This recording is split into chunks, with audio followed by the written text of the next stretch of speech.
Life is a riddle for many of the mediocre people in the world that is very difficult to understand. But for those that have eyes to see and ears to hear, the riddle is actually not that difficult. It's actually very straightforward. In fact, it's so simple and it's so straightforward that you wouldn't even think that life could actually be this simple. And the thing is life is not as deep as many people want to believe that it is.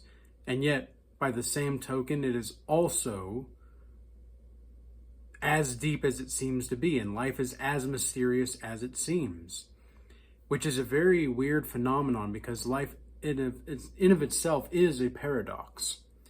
But the riddlesomeness that comes with trying to understand life can be very counterintuitive for many people to understand. Many people don't understand why the mediocre, like people that are actually trying to make it somewhere in life, these people are full of the power of the spirit. You know, they have this youthful vitality, they have this vigor, they have this zest for life, they have this just raw zest and feel for life. And people love to be around this kind of stuff until they don't. It's only in my experience, whenever I started to show that I enjoy my life too much around people that don't want to see me succeed, then they try to mock me or make me doubt myself or make it seem like I don't actually know as much as I believe I do. And the thing is I know that I don't know anything. I know that in this life, consciousness is so vast.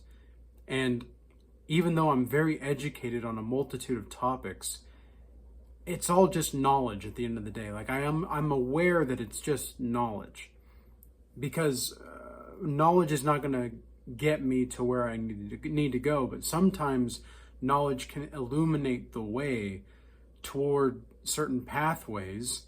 Like it's almost as if sometimes knowledge provides the way in which you need to take action on the path. And then as you start to take action on the path just kind of happens before you. And you just kind of get put on that golden train I've referred to in the past, in my past videos. It's a golden train leading to the promised land. And you can either go on the golden train that leads to the promised land, or you can get on the train of the depleted Coomers and the degenerates and the people that are idolaters and they are committing adultery and fornication. And it looks like a fun train, right? Everybody doing everything they can to get some fleshly pleasure. But at the same time, the golden train that leads to the promised land, there's a price to get in there, man. There's a big price to get on that train. And it takes immense discipline, immense fortitude, and the ability to not conflict your sense of purpose with your sense of righteousness. Because a lot of people will conflate the two. And I don't know if it's necessarily the case that you should or you can even conflate the two. And this is going to get a bit philosophical, I suppose. But the thing is how many people that are tuned in channels like this, which there aren't very many that I've seen anyway. I don't really know anybody like me, to be honest. And it's funny how people will just completely misunderstand you, thinking that they are superior, because this is what it comes from, right? They want to give you advice. Like people want to give you advice sometimes just because they want to feel like they know better. They like to feel like they're superior. And I know that I'm not superior, but I'm also aware that I'm not inferior either. I don't see anybody above me or below me except for God himself. And what I've noticed is that the people who listen, the people who know how to listen to you, these are going to be the kinds of people that are going to be most asset-like for your life. They're not going to be liabilities because they're actually listening to you. People that know how to listen, I've seen, and this is, I would say, for 90% of the people that I know how to listen, their lives get better and better and better because they understand that life can be very cruel. Life can be, I'm not going to say the B word, but because it's weird. It's very interesting. Like, I don't view cussing and cursing as the same thing. And I don't really mind hearing it. Like, I don't really care. But for some reason, as of recently, I've been more called to just be more mindful of my speech. And it's not like I can't say the word bitch. It's not like I can't say that word. But it's more like there's a time and a place, and there's a reason for it whenever you say it. There ought to be a reason for it. And, there's like I said, certain times and places, right? But life can be a cruel mistress, right? Life can be a cruel mistress, and you have to recognize the people that are willing to be assets, not just for themselves, but for other people, and the people that are going to just be liabilities to themselves and other people. And that line is actually not very thin. It's actually a pretty thick line, but people want to make you believe that the line is very thin. I don't. It's kind of like I'm sure you guys have heard the saying, "There's a thin line between love and hate." I think that's true, but for people that are in certain states of mind, it's very drastic as far as the difference goes. Because once you get to a certain point in life, it's almost like you can see into the future. You can see into, and I'm not saying that, you're going to be a prophet. I'm just saying that you can see around corners. You can see around ways in which things just kind of naturally appear to you. And you can manifest things almost before they happen, and you can almost see the path that you're going to walk before it happens as well. And the only thing that you have to do, the only thing that you have to recognize when you go about this way, and when you go about life in this way, that is that you need to take no caution, but at the same time, take great consideration. It's not about worry, because when you have caution, there's a sense of worry, right? And I know this is something that to this day, like, I think this is going to be with me forever. It's just something that I'm going to have to, just fully more integrate more and more, because it's not always this bad. But, when I'm out and about, the kind of environment that I grew up in, I had to always be, keeping my head on the swivel. Was somebody going to do this, or were they going to take that, or, I just had to be on the lookout, because it wasn't necessarily that I was poor, but I wasn't, we weren't well off by any stretch of the imagination for a long time, up until I was in junior high, high school, more high school time. But, so I was just in that environment for so long that there's still hints of that. And so now when I'm out and about, like, I have to remind myself sometimes, not all the time, but, because I like to still be aware of my environment. I like to keep my head on a swivel. But I know that there are times and places for that. I know that there are times where I can just chill. I can just be chill and be okay, and I don't have to worry. And meditation's helped a lot with this over the past, 6 years that I've been doing meditation. But I still get those instances where I'm just naturally more alert, because that's just the way that I was raised. And I think that this is one of the reasons why environment, it does play a huge factor for how you live your life, more so than any kind of like genetic, generational curses and whatnot. We talked a little bit about this yesterday in the Regal Change Academy group, and I mentioned it in my video earlier, but that's something that I want to readdress, because it's very important to analyze this, but at the same time, not analyze. Like I said, everything in life is a paradox.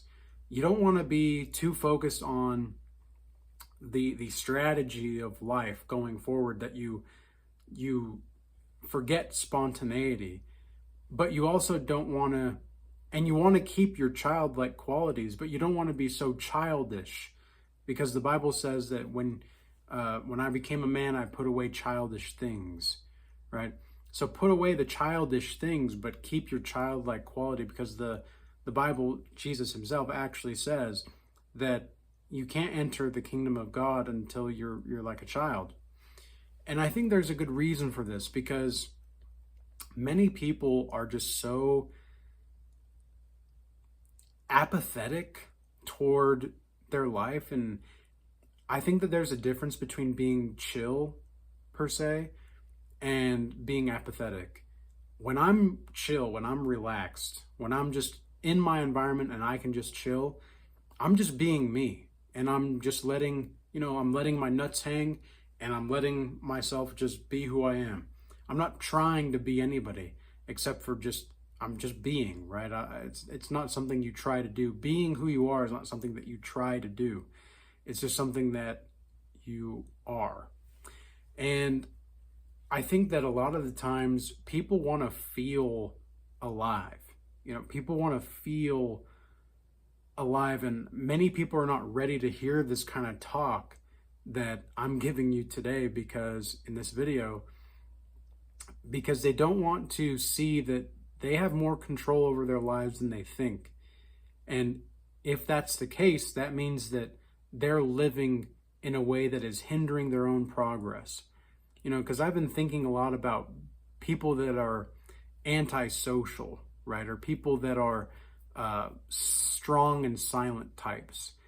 And I'm one of those. I would consider myself a strong and silent type, but at the same time, I don't like to put myself into a box. I follow Christ. That's the only box. If you want to put me in a box, that's the only box that I'm going to be able to be put in by anybody, and nobody else is going to be. And that the reason for that is because I'm allowing that. I am just fine with people seeing me and saying, "Oh, yep, that's a follower of Christ right there." I don't. That does not faze me. That does not bother me. It bothers me. And not really like, oh, I'm angry. It's just kind of like kind of annoying. It's kind of like a nagging woman. It's just kind of annoying. It doesn't really hurt me. It's just, I would rather just not deal with it. And I don't deal with it. I only deal with women who don't ignore me, are reciprocative, and that are going to give me energy and meet me and reach me at my elevated state.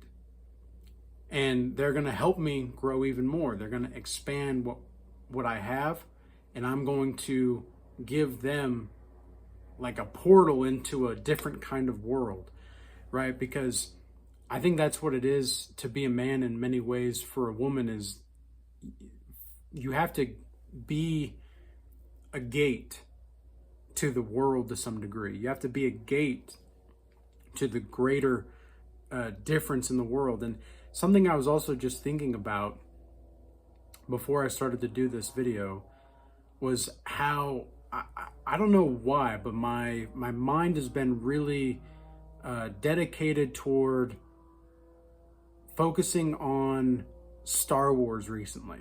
And a lot of people might think that that's a bit nerdy, and I suppose that it is a bit nerdy, but there really is something more to Star Wars, especially the episodes 4 through 6.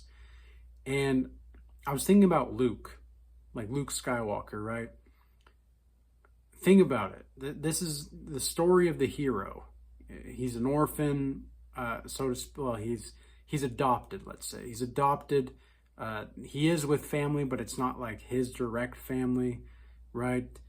He's just feeling like he's missing things in life. He's kind of caught into a rut, and he knows he's meant for more. He knows he's capable of more. But he for some reason, he just can't seem to get out of the rut, right? And then finally, he meets these droids that really take him places that he shouldn't be going. but that's kind of the call to adventure in some way, right? He gets this call to adventure, and then when he ventures out, he finds Ben Kenobi, who the droids are actually looking for. Ben Kenobi, Obi-Wan Kenobi, and Obi-Wan Kenobi used to be this, you find out, anybody that hasn't seen it, you find out that this Obi-Wan Kenobi, Ben Kenobi, is this great warrior from the past, and he was using, the Force. And what's the Force? The Force is the life force that moves through all of life and through this whole existence. And you could say that the Force is God's will to some degree, right? I don't know if many Star Wars people will agree with me on that, but you might be able to compare and contrast these two instances, right? And so what happens is Luke finds out what happened to his dad, and you can see that Obi-Wan has almost like this PTSD from the Clone Wars, where his dad died. And the whole movie of the New Hope, episode 4, Luke is just discovering how to be more intuitive. He's discovering his instincts, and he's finally venturing out. He leaves everything that he knows behind, right? His circumference of knowledge, he thinks, is out here, but then he leaves what he knows, and he finds out his circumference of knowledge is way smaller than he thought it was. And so now he knows this much. His circumference of knowledge is this much, and he's like, there must be way more that I don't know about in the galaxy, right? And so he has to go on this journey. He saves the princess with the new characters that he finds. Han Solo, who's this kind of this cowboy space guy. He's definitely more of like the hard-nosed, rough around the edges kind of man, not a very nice person. And they save the princess who's trapped and all that, and they have this whole the whole story of rescuing the completion of the collective consciousness combined with the personal consciousness. And this is what many people are missing in their lives. They don't have, like, that call to get on that golden train is there, but they see the degeneracy train, they see the depleted Coomer train, and they think, oh, well, that's going to be easier. They see the 9 to 5 train, and it's not like I'm saying 9 to 5s are all bad, but it's like it doesn't. The 9 to 5 does not always lead to the promised land, and neither does the entrepreneurship train either. Okay, because I think it's kind of strange. Even though I'm an entrepreneur, I'm starting to see that entrepreneurship is attaining this very strange like fad. Like, it's like a fad to start your own business nowadays. It's kind of strange. And people are like trying to get clout by being an entrepreneur, and they're just so, like, that's just not what entrepreneurship is. Like, they think that like social media in of itself is entrepreneurship, and it can be, like, of course, but I like, because my videos, this is my work, right? This is my work. This is what I do. This is a business. But at the same time, I recognize social media for what it is. I see it as a tool to reach more people and to grow the network, to really reach the right people. I don't see this as, the only mean, like, I don't see this as the means to really just give my life into the crowd. Like, that's not what I'm doing this for. I'm doing this because I have things to say. I'm doing this because I know that the things that I say are going to make an impact on the world.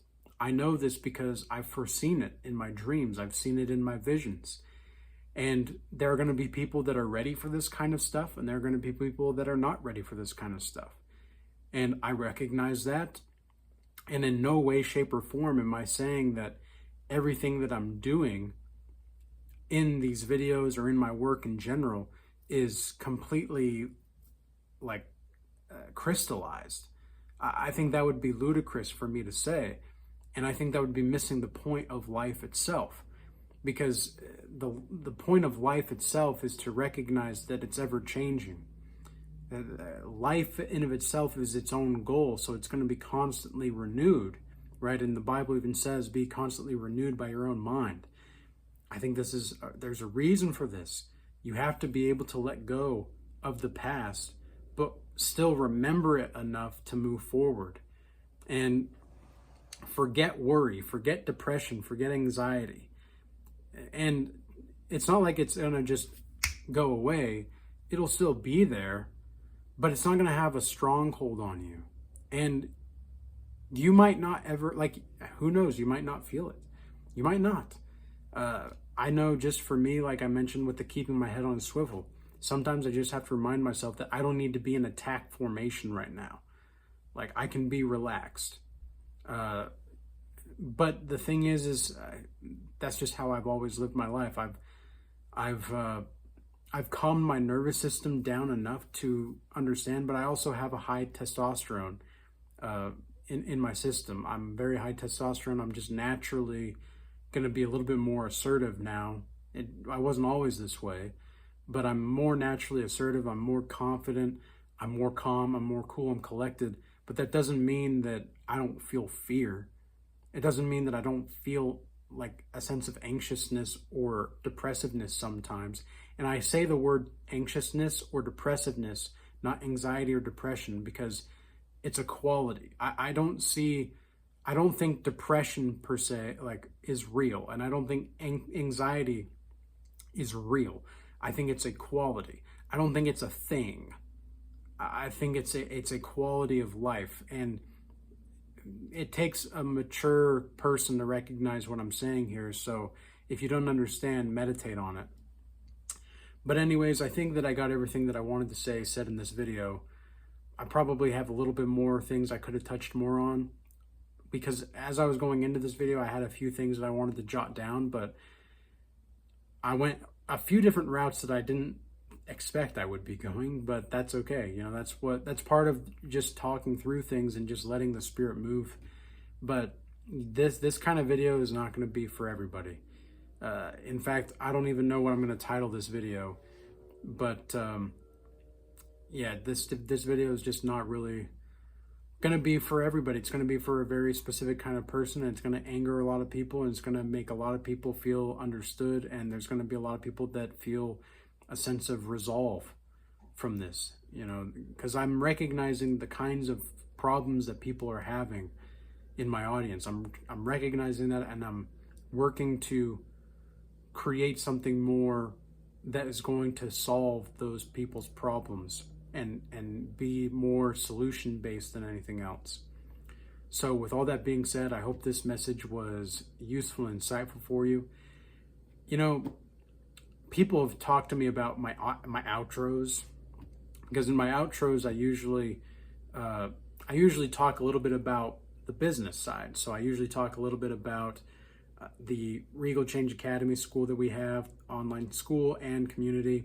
I talk about my one-on-one mentorships. I talk about my merchandise sometimes, the free 15-minute calls to get into the Regal Change Academy.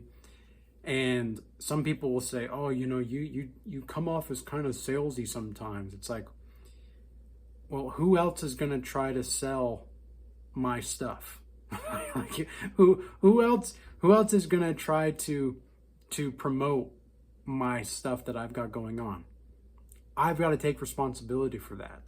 I have to take responsibility for that. And I'm shameless in this because I don't hide the fact that this is a business. I don't hide the fact that this is here, like I'm here, and these videos are here to help people and to solve people's to provide solutions for people and to solve people's problems.